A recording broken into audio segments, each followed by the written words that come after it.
খাবার রেডি হয়ে গেছে, খেতে চল। তুমি জুতোতে আঠা কেন লাগাচ্ছ? আরে এই জুতোটা সোল খুলে গিয়েছিল, ওটাই লাগাচ্ছি। হ্যাঁ, তাহলে তুমি নতুন জুতো নিয়ে নাও, আঠা দিয়ে লাগানোর কি আছে? আরে না না, জুতো চেঞ্জ করার কি দরকার, 5 টাকাতেই তো কাজ হয়ে যাবে। আর এই জুতোটা তো শুধু সোলেই ছিঁড়ে গেছে, এখনো অনেক দিন চলবে এই জুতোটা। আর তুমি তো জানোই এটা আমার খুব ফেভারিট জুতো। তুমি এক কাজ করো, তুমি খাবারটা বানাও, আমি এখনই যাচ্ছি।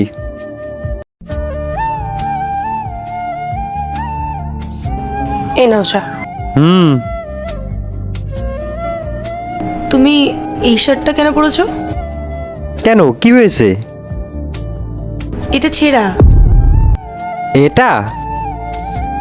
হ্যাঁ, এটা ছিঁড়ে গেছে। আমি ভেবেছিলাম আমাদের বাইরে যে টাইলারটা বসে না, ওর কাছে গিয়ে পরে এটা সেলাই করে নেব। সেলাই কেন করবে? তুমি নতুন কিনে নাও না। আরে নতুন কেনার কি আছে, আমি তো কোথাও যাচ্ছি না, আর এটা দিয়ে তো আমার কাজ চলে যাচ্ছে। এই দুইটা ছবির ভেতর থেকে যে কোনো একটা ছবিকে ভালোবেসে থাকলে ভিডিওটিতে লাইক করে চ্যানেলটিকে সাবস্ক্রাইব করে দাও। আর যদি না করো তাহলে আমি বুঝবো তোমরা ছবি দুটাকে ভালোইবাসো না। আর কমেন্টে লিখে যাও আমিন। চলো রাহুল, কোথায় যাব?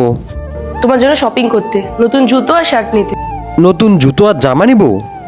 কেন, আমি তো ভালো জামাই পরে আছি, আর আমার জুতোটাও তো আমি আটা দিয়ে ঠিক করে নিয়েছি। কি হয়েছে রাহুল তোমার? তুমি কেন এত কম্প্রোমাইজ করছো?